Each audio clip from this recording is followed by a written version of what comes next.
Hello students, last class में हमने exercise 5.3 के 15th क्वेश्चन तक कवर कर लिया था। तो आज की क्लास में हम 16th क्वेश्चन से स्टार्ट करेंगे। तो आइए समझते हैं 16th क्वेश्चन को, क्योंकि 16th क्वेश्चन काफ़ी अब के लेंदी है, तो इसी कारण से उसको यहाँ पे शॉर्टकट में लिखा गया, लेकिन मैं आपको क्वेश्चन फिर भी समझा देता हूँ।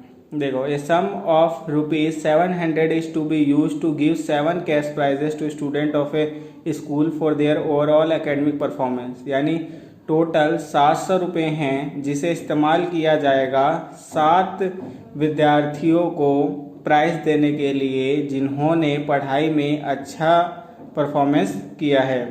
If each prize is ₹200 less than its preceding prize, find the value of each prize. तो कहा गया है कि जो पहला प्राइज दिया जाएगा उसके बाद दूसरा जो प्राइज दिया जाएगा उससे 20 कम, फिर तीसरा जो दिया जाएगा वो उससे पहले वाले से 20 कम। तो इस हिसाब से टोटल 7 बच्चों को 700 रुपये में से कैश प्राइज देना है। तो आइए इसको स्टार्ट करते हैं। तो सबसे पहले हम मान लेते हैं कि let the first prize be of ₹P, यानी हमें नहीं पता पहला प्राइस कितने का दिया जाएगा, तो हमने मान लिया कि पहला प्राइस ₹P है। ठीक है, तो पहला जो है कितना हो गया, पहला हो गया P प्राइस। ठीक है, ₹P प्राइस पहला दिया जाएगा। अब अगला कितना होगा, तो कहा था इससे 20 कम, तो दूसरा प्राइस होगा P-20, तीसरा होगा P-40, क्योंकि इससे 20 कम कितना होगा, P-20 में और -20 करेंगे तो P-40, ऐसे P-60, क्योंकि इसमें 20 कम करेंगे तो P-60 हो जाएगा। तो AP कुछ हमारी बन गई ऐसी P। इसके बाद हम कर सकते हैं P-20, P-40, P-60, तो ये हमारी AP बन गई। तो यहाँ पे और हमें S जो है 7 कितना दिया हुआ है, 700, क्योंकि उन्होंने कहा है कि 7 लोगों को प्राइस देना है और 700 का देना है। तो टोटल रुपए हैं 700 और 7 बच्चों को देना है। ठीक है, तो यहाँ से A जो है हमारा P हो गया, क्योंकि हमने पहला प्राइस P लिया है।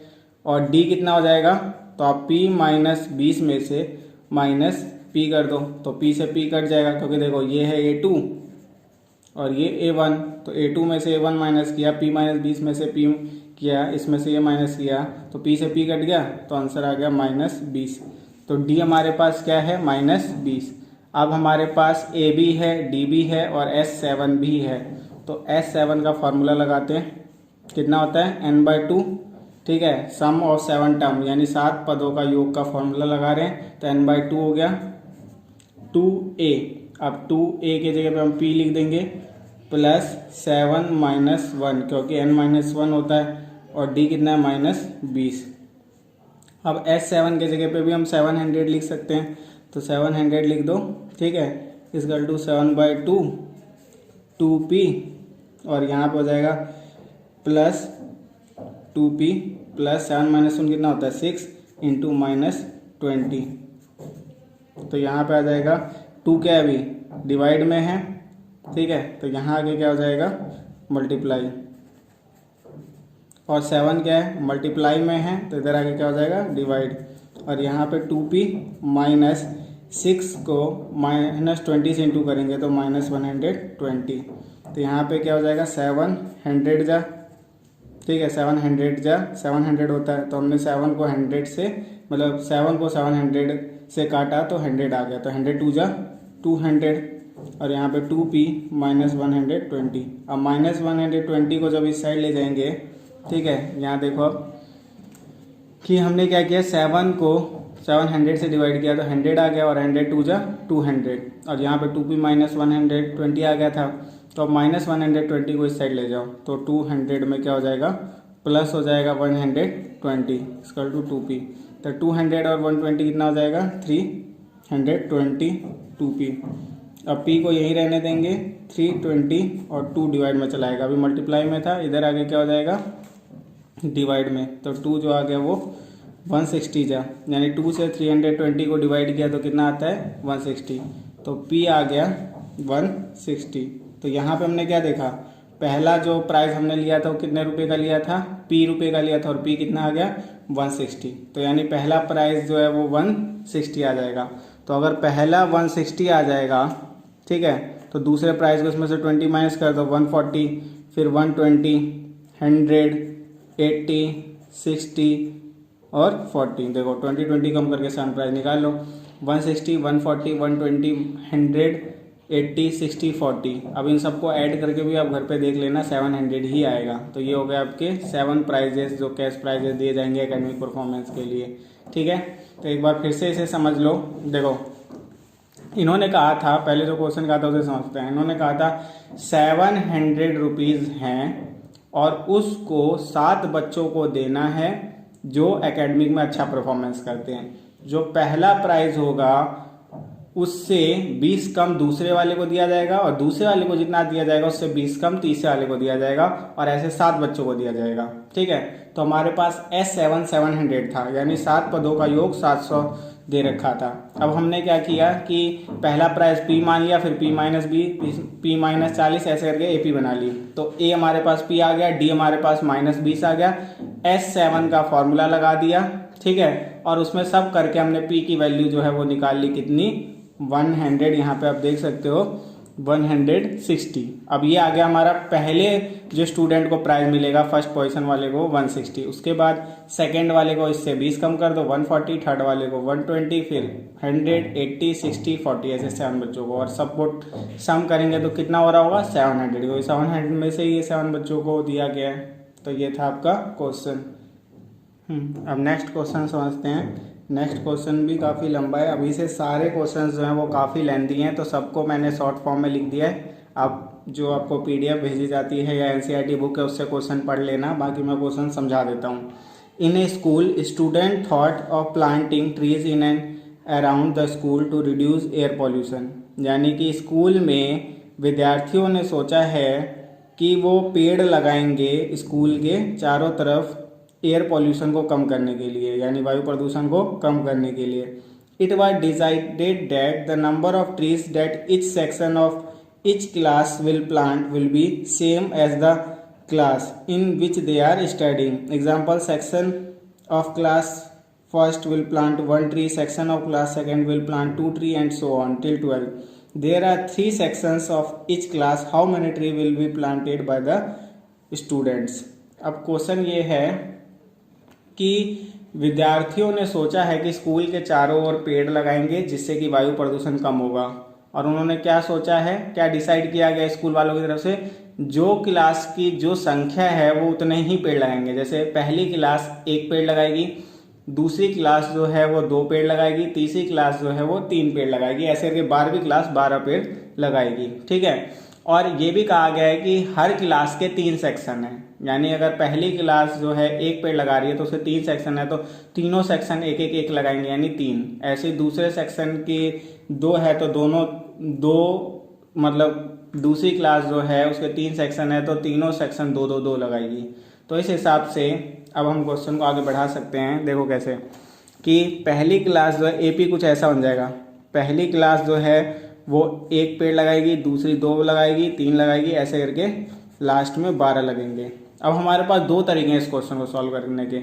या तो अभी हम ये मान लें कि पहली क्लास क्योंकि 3 सेक्शन है तो 3 पेड़ लगाएगी, दूसरी सेक्शन क्योंकि 3 सेक्शन है दूसरी क्लास की तो 2 3 6 लगाएगी, तीसरे सेक्शन के भी 3 सेक्शन, यानी हर क्लास के 3 सेक्शन है तो सबको 3 से मल्टीप्लाई करके हम AP बना सकते हैं। या हम क्या कर सकते हैं कि AP को ऐसे ही रहने दे कि जितना नंबर क्लास है उतने पेड़ 1 2 3, और बाद में जो आंसर निकलेगा उसे हम 3 से मल्टीप्लाई कर देंगे, तो वो ज़्यादा बेटर है। तो हमने क्या किया, AP बना ली 1, पहला क्लास 1 पेड़ लगाएगा, दूसरा क्लास 2 पेड़ लगाएगा, तीसरा क्लास 3 पेड़, और 12वीं क्लास 12 पेड़ लगाएगी। तो ये हमारी AP बन गई।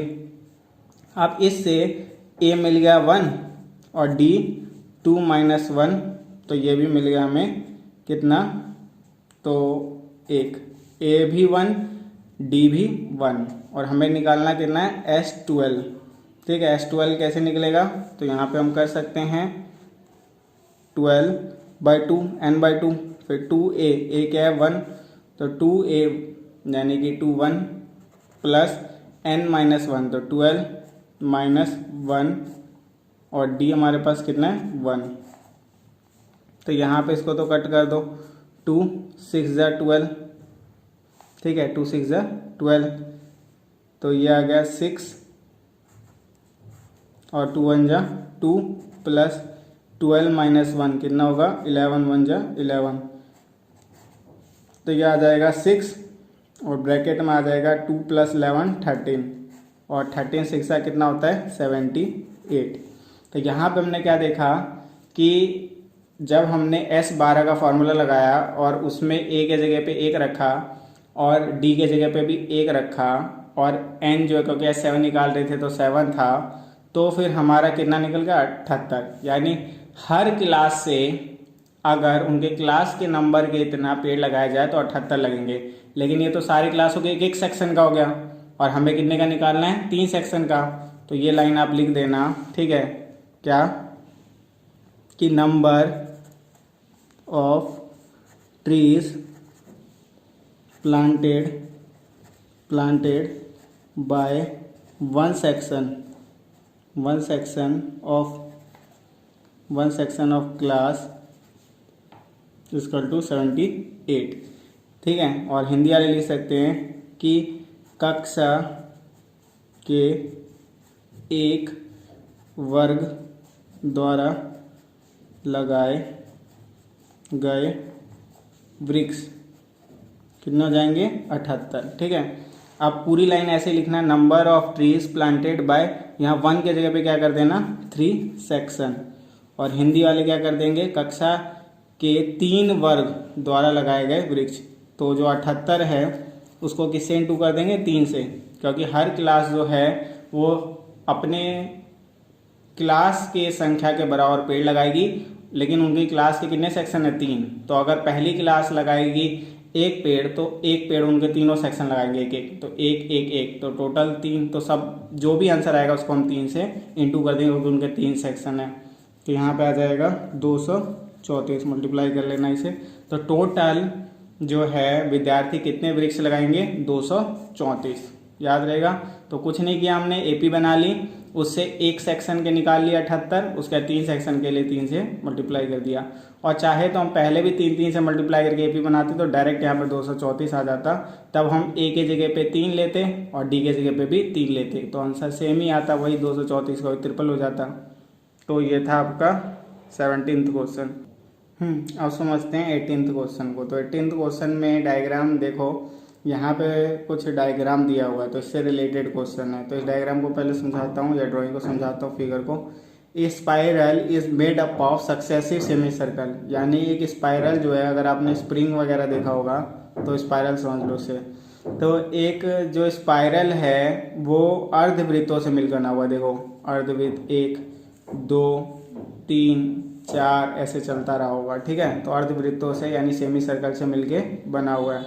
With centre alternately at A and B starting with centre at A of radius 0.5, यानी सेंटर जो है ए है और वो बी, तो यहाँ पे जो है 0.5 है इस वाले सर्कल का रेडियस। इसके बाद इस वाले का जो हो जाएगा वो हो जाएगा 1 ऐसे करके चल रहा है। तो R1 जो है पहले सेमी सर्कल के लिए 0.5 है, फिर R2 जो है दूसरे सर्कल के लिए 1 हो जाएगा रेडियस, तीसरे सर्कल के लिए 1.5, तो 0.5 सब में बढ़ता जा रहा है। तो यहाँ पे इन्होंने क्या कहा है कि एक स्पाइरल है जो अर्धवृत्तों से मिलके बना हुआ है और उसका रेडियस जो है हर सेमी सर्कल का जो है वो 0.5 से शुरू हो रहा है, 1 1.5 2 ऐसे करके बढ़ता जा रहा है। तो what is the total length of such spiral made up of 13 consecutive semi circle. तो ऐसे अगर 13 निरंतर चलने वाले सेमी सर्कल होंगे या संगत जो है वो क्रमागत अर्धवृत्त होंगे तो उनका कितना लंबाई होगा, ठीक है। तो यहाँ पे मैंने कुछ चीज़ें पहले ही लिख दी है। जैसे मैं मान लेता हूँ कि लंबाई के लिए हम क्या निकालते हैं पेरीमीटर, तो पहले इसकी पेरीमीटर निकालेंगे। तो पहले अर्धवृत्त की पेरीमीटर, तो पेरीमीटर अगर मुझे सेमी सर्कल का निकालना हो तो कैसे निकलता है, देखो नॉर्मली वृत्त का जो पेरीमीटर या सरकमफेरेंस होता है वो 2πr होता है। क्या होता है 2πr, यानी वृत्त का या सर्कल का जब कोई सरकमफेरेंस या पेरीमीटर पूछे तो 2 पाई आर होता है। क्या होता है? 2 पाई आर, यानी पूरे गोले का। लेकिन यहाँ पे तो आधे वृत्त की बात हुई है, तो आधे का 2 से डिवाइड कर दो तो 2 से 2 कट जाएगा, तो पाई आर बचेगा। तो यानी अर्धवृत्त का, सेमी सर्कल का परिमाप या पेरीमीटर जो है वो पाई आर होगा। ठीक है, तो पहले का जो है, पहले जो अर्धवृत्त होगा उसका पेरीमीटर कितना हो जाएगा? पाई, और आर क्या है यहाँ पे देखो, R1 क्या है? 0.5, तो 0.5 कर देंगे। अब 0.5 को मैं जो है एक और चीज़ लिख सकता हूँ, वो क्या लिख सकता हूँ? यहाँ पे देखो 1/2 लिख सकता हूँ, 1/2। क्यों लिख सकता हूँ 1/2? क्योंकि ये भी आधा है और 1/2 भी आधा होता है, तो 1/2 पाई लिख सकता हूँ। यहाँ पे तो पाई, फिर P2 जो है पाई, और R2 कितना है? 1, तो R2 1 है तो 1 डाल दिया, तो पाई 1 से होगा तो पाई ही रहेगा। ऐसे ही P3 पाई, और R3 क्या है? 1.5, यहाँ पे देखो 1.5, तो ये हो जाएगा। इसको 1.5 को मैं एक और चीज़ लिख सकता हूँ 3/2, क्योंकि 1.5 है और 1.5 3/2 को डिवाइड करेंगे तो 1.5 ही आता है, तो पाई। तो हमारे पास जो AP बन जाएगी वो बन जाएगी 1/2 पाई, पाई 3/2 पाई, फिर 2 पाई, ऐसे करके चलती रहेगी। देखो 1/2 पाई, पाई 3/2 पाई, उसके बाद पूरा 2 पाई, तो ऐसे करके चलता रहेगा। क्यों? क्योंकि इसके बाद जो हम रखते हैं तो पाई, फिर 1.5 का 0.5 बढ़ाते 2 होता, तो ये 2 पाई आता। ठीक है, तो ऐसे करके हमारे पास AP जो है वो क्या आ गया? ये आ गया 1/2 पाई, पाई 3/2 पाई, 2 पाई, ऐसे करके चलता जाएगा। ठीक है, और हमें निकालना क्या है? S13। ऐसे 13 अर्धवृत्तों की लंबाई निकालनी है। तो अब उसके लिए हम क्या कर सकते हैं? पहले A निकाल लेते हैं। A हमारे पास क्या है?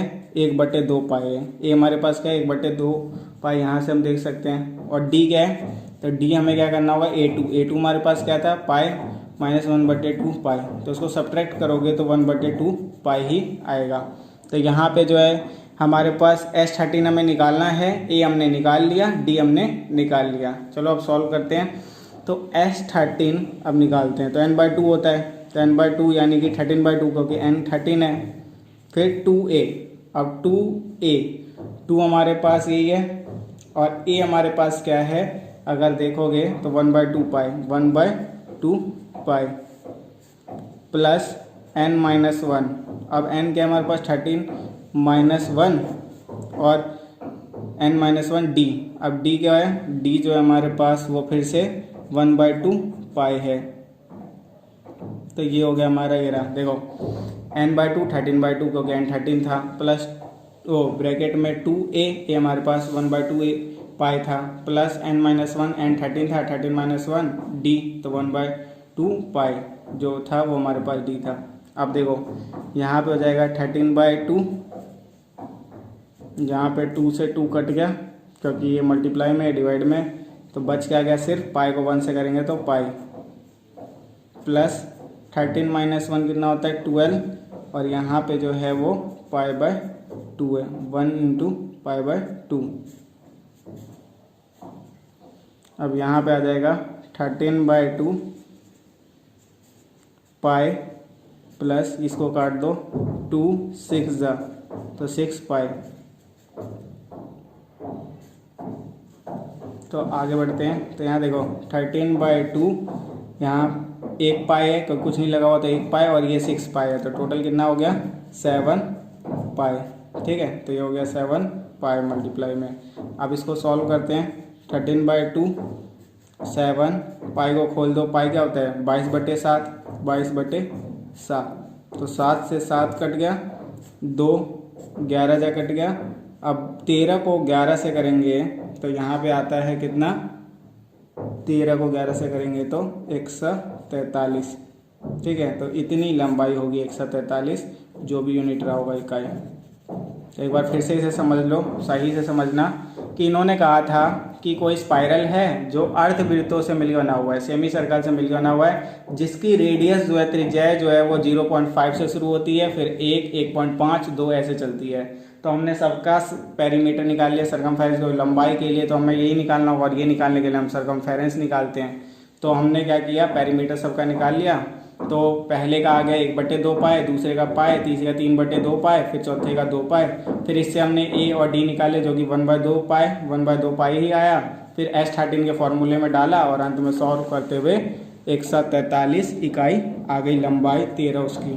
तो S13 हमारा निकल गया 143 पाए। अब नेक्स्ट क्वेश्चन को समझते हैं। तो 19वां क्वेश्चन क्या है कि 200 logs are stacked in the following manner, 20 logs in the bottom row, 19 logs in the next row, 18 in row next to it and so on. In how many rows are 200 logs are placed and how many logs are in the top row? तो कहा गया कि total 200 लकड़ियों के टुकड़े हैं, ठीक है, और उसको कुछ ऐसे ढंग से लगाया गया है कि सबसे नीचे वाला जो रो है यानी कतार है उसमें 20 हैं, उससे ऊपर वाले में 19, फिर 18, फिर 17 और ऐसे चलता रहा होगा। तो कहा गया है टोटल कितने रोज के अंदर, कितनी कतारों के अंदर ये 200 लकड़ियों के टुकड़े जो हैं वो लग जाएंगे, और जो सबसे ऊपर वाला जो कतार रहेगा, रो रहेगा, उसमें कितने जो हैं वो लकड़ियों के टुकड़े रहेंगे। तो पहले n निकालना है। क्या निकालना है? n, क्योंकि नंबर ऑफ रोज के लिए क्या करना होगा हमें, वही SN का फॉर्मूला लगा के और n निकालना होगा, और उसके बाद फिर उसे an में पुट करके an निकालना है। तो यहाँ पे जो है समझते हैं। तो यहाँ देखो, सबसे पहले जो है हमें जो AP है वो कैसी बन जाएगी, क्योंकि पहले रो में कितना है 200 है और 20 है। पहले कतार में 20 लकड़ियों के टुकड़े हैं, दूसरे में 19, तीसरे में 18, ये नीचे से ऊपर जा रहे हैं। यानी मान लो पहले में 20 रहा होगा, दूसरे में 19, फिर 18, फिर 17, ऐसे करके लकड़ियों के टुकड़े जो हैं वो एक के ऊपर एक कतार में लगे हुए हैं। तो ये हमारी AP हो जाएगी, ठीक है। और हमें जो है टोटल कितनी लकड़ियाँ दी हुई है, SN कितना दिया हुआ है 200। तो यहाँ से SN 200 मिल गया, A जो है 20 मिल गया, और D जो है वो 1 मिल गया, क्योंकि 20 माइनस 19 तो मतलब 20 19, तो 19 में से 20 को माइनस करेंगे तो कितना आ जाएगा -1। तो D -1 आ गया, A 20 आ गया, और SN 200 दिया हुआ है। अब हम क्या करेंगे, SN के फॉर्मूले में पुट कर देंगे इन सबको। तो SN जो है क्या होता है n/2, 2A plus n-1 D। तो यहाँ पे SN जो है हमारे पास कितना है 200, n/2 2, A हमारे पास कितना है 20, प्लस n हमें पता नहीं है n-1, D हमारे पास -1 है। अब ये 2 जो अभी मल्टीप्लाई में इधर जाके वही 2 क्या डिवाइड में इधर जाके क्या हो जाएगा मल्टीप्लाई। तो 200 से 2 जब मल्टीप्लाई होगा तो कितना हो जाएगा 400। n ऐसे ही बाहर ही रहेगा भी, ठीक है, n तो ऐसे ही बाहर रहेगा। 20 को 2 से मल्टीप्लाई करेंगे, 20 को 2 से गुना करेंगे तो 40, प्लस अब ये -1 को n से मल्टीप्लाई करेंगे तो -n, यानी -1 को n से भी करेंगे, -1 को -1 से भी करेंगे। तो -1 को n से किया तो -n, और -1 को -1 से किया तो +1, ठीक है। यहाँ पे 400 जो हो जाएगा n, और ये 40 + 1 41 माइनस जो है क्या हो जाएगा n। अब यहाँ पे जो है हम क्या कर सकते हैं, तो यहाँ पे हम n को अंदर ले आते हैं, तो ये हो जाएगा 400, n इससे भी होगा इससे भी होगा, तो 41n होगा तो 41n, और n -n से होगा तो -n²। अब ये कभी भी माइनस में नहीं रहना चाहिए, तो इन दोनों को साइड ले जाएंगे, तो n² जो है वो प्लस में हो जाएगा, ये 41n जो है -41n हो जाएगा, और ये +400 रहेगा =0। हमने क्या किया, दोनों को उस तरफ ले गए, तो ये माइनस में था तो प्लस में हो गया, ये प्लस में था तो माइनस में हो गया, और ये तो साइड इसने चेंज ही नहीं की है, तो इसी साइड था ही, तो इसीलिए +400 ही रह गया, ठीक है। अब हमें 400 को कुछ ऐसे तोड़ना है, क्योंकि हमें इससे इसको इंटू करना होता है, तो यहाँ 1 है, 1 को 400 से किया। अब 400 को कुछ ऐसे तोड़ना है कि क्या आ जाए, -41n जो है वो 2 में बढ़ जाए, तो 200, और यहाँ पे 200, 250, 225, 5 5 5 एकम। तो यहाँ पे हम कर सकते हैं 5 5 25, ठीक है, और 2 दूने 4, 2 दूने 8, 2 दूने 16, 25 और 16 कर लेते हैं। तो यहाँ पे n square minus 25n minus 16n plus 400। तो हमने क्या किया कि यहाँ जो 400 था उसका एलसीएम निकाला और एलसीएम को 25 और 16 में, देखो 5 5 25 और 16 में तोड़ दिया। तो 25 और 16 माइनस माइनस करके माइनस 41 ही आएगा। तो कुछ नहीं चेंज किया, बस 2 में बांट दिया। अब इन दोनों में कॉमन देखते हैं। तो n कॉमन है, तो n कॉमन है तो यहाँ पे n माइनस 25 बच जाएगा। और इन दोनों में क्या है कि 16 कॉमन है, तो यहाँ पे जो है माइनस 16 ले लो, तो n माइनस 25।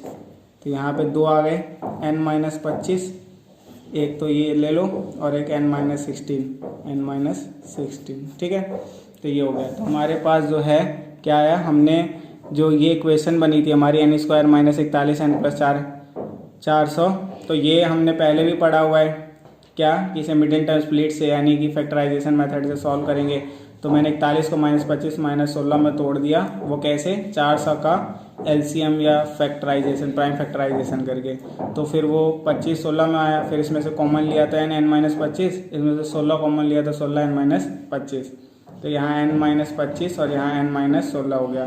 तो हमारे पास जो है n माइनस 25 उस साइड जाएगा तो 25 और n माइनस 16 उस साइड जाएगा तो 16। तो n की 2 वैल्यू आ गई 25 और 16। तो हम क्या करेंगे कि an निकालेंगे, ठीक है।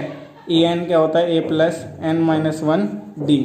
अब एक बार a 16 के लिए निकालेंगे और एक बार a 25 के लिए निकालेंगे। तो a 16 क्या होगा, a प्लस 15d, ठीक है। 16 से एक कम d हो जाएगा।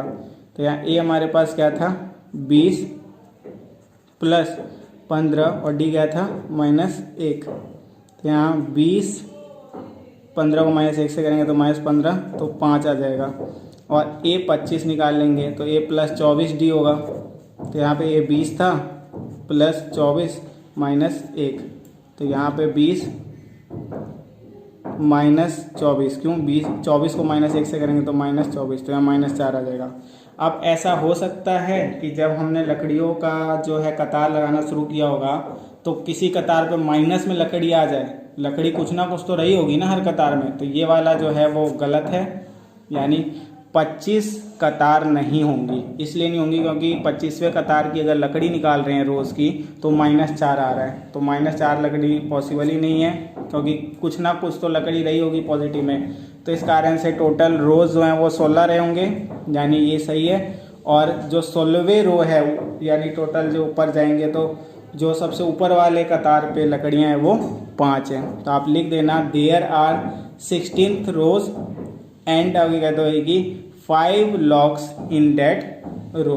और हिंदी वाले कहेंगे कुल 16 कतारें हैं और 16वें कतार पर 5 लकड़ी है। दोनों निकाल के दिखाओगे और बता देना कि नेगेटिव नहीं हो सकती लकड़ियों की संख्या, तो इसीलिए 5 लकड़ियां होंगी उस कतार पे और टोटल 16 कतारें रही होंगी, रोज रही होगी। तो ये था आपका कौन सा 19th क्वेश्चन। अब आते हैं 20th क्वेश्चन पे। 20th क्वेश्चन में कहा गया है कि कोई कंपटीशन चल रहा है, कोई प्रतियोगिता चल रही है जिसमें कि एक लाइन है, उस लाइन में 10 आलूओं को बिछा दिया गया है और पहला आलू जो है बाल्टी से 5 मीटर की दूरी पे है, फिर अगले आलू जो है 3-3 मीटर की दूरी पे हैं। तो पहला 5 मीटर पे है, फिर दूसरा उससे 3 मीटर, फिर तीसरा उससे 3 मीटर, फिर ऐसे करके चलता रहेगा। टोटल ऐसे 10 आलू हैं। तो प्रतियोगिता में करना क्या है कि पहले जो है दौड़ना है बाल्टी के पास से, आलू को उठाना है, फिर वापस आके बाल्टी में रखना है, फिर जाना है, फिर दूसरा आलू को उठाना है, फिर उसको लेके बाल्टी में डालना है, फिर जाना है, तीसरे आलू को उठाना है, फिर वापस आके उसे बाल्टी में डालना है। तो इस हिसाब से जो पहली एपी नॉर्मल आपको दिख रही है वो ये कि 5 मीटर की पहली थी, फिर उसमें 3 जोड़ दो 8, फिर तीसरा 11 और फिर 15, ठीक है, नहीं 14।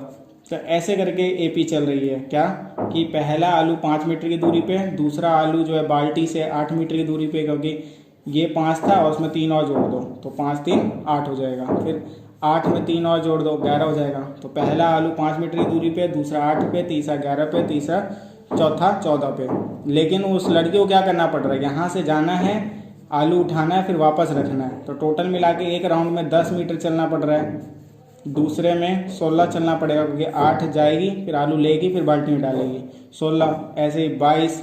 तो इस हिसाब से जो है उसको जितनी दूर आलूओं से दोगुना चलना पड़ता है हर बार। तो कहा गया कुल उसे कितना चलना पड़ेगा, तो हमें कुछ नहीं करना, S10 निकालना है क्योंकि 10 आलू हैं तो 10 बार जाना पड़ेगा। तो S10 निकालना है। अब यहाँ से जो है A हमें मिल गया 10, क्योंकि उसे पहली बार कितना चलना पड़ेगा, 10 मीटर, क्योंकि पहले आलू को उठाना है फिर लाके बाल्टी में रखना है, तो 10 मीटर, तो A 10 हो गया। और D जो है वो 16 में से 10 को माइनस कर दो, तो यहाँ पे 6। तो हमारे पास S10 हो गया। आगे A 10 है, हमें निकालना है 10 आलूओं के लिए उसे कितना चलना पड़ेगा टोटल, तो S10 निकालना है। A हमारे पास 10 है, D हमारे पास 6 है। तो अब S10 का फॉर्मूला लगा दो। तो S10 का फॉर्मूला क्या होगा, 10/2 2A, और A हमारे पास क्या है 10 प्लस 10 माइनस 1, और D हमारे पास क्या है 6। तो यहाँ पे 2 पंचे, तो यहाँ पे 5 और 2 दाही 20 प्लस 10 माइनस 1, तो 9 6, ठीक है। तो 5 यहाँ 20 प्लस 9 54, 5 यहाँ पे 54 20 74, और इसको मल्टीप्लाई करेंगे 4 5 20 02 7 5 32 7 370, जो भी यूनिट रही होगी, अगर मीटर है तो मीटर लगा देना, ठीक है। तो ये था टोटल उसे कितना चलना पड़ेगा, 370 मीटर। तो यहाँ पे फिर से एक बार क्वेश्चन को समझ लो। उन्होंने क्वेश्चन में कहा था कि एक प्रतियोगिता है जिसमें बाल्टी रखी हुई है, बाल्टी के 5 मीटर की दूरी पे पहला आलू है, फिर उस 5 मीटर से 3 मीटर और दूरी पे दूसरा है, फिर 3 मीटर तीसरा, ऐसे करके चलता जाएगा। और प्रतियोगिता का नियम है कि पहले आलू को उठाना है, फिर उसको वापस बाल्टी में आगे रखना है, फिर दूसरा आलू को उठाना है, फिर बाल्टी में आगे रखना है। तो इस हिसाब से जो AP बन गई वो 10 16 22 बन गई। फिर हमने उससे D निकाल लिया, और 10 आलू थे तो S10 निकाल लिया, जो कि 370 आ गया सॉल्व करके, जब उसमें AD की वैल्यू पुट कर ली। तो ये आपका चैप्टर ख़त्म, ठीक है, 5th चैप्टर। अगर कोई डाउट हो तो आप अलग से पूछ सकते हो, बाकी मिलते हैं नए चैप्टर के नए वीडियो में।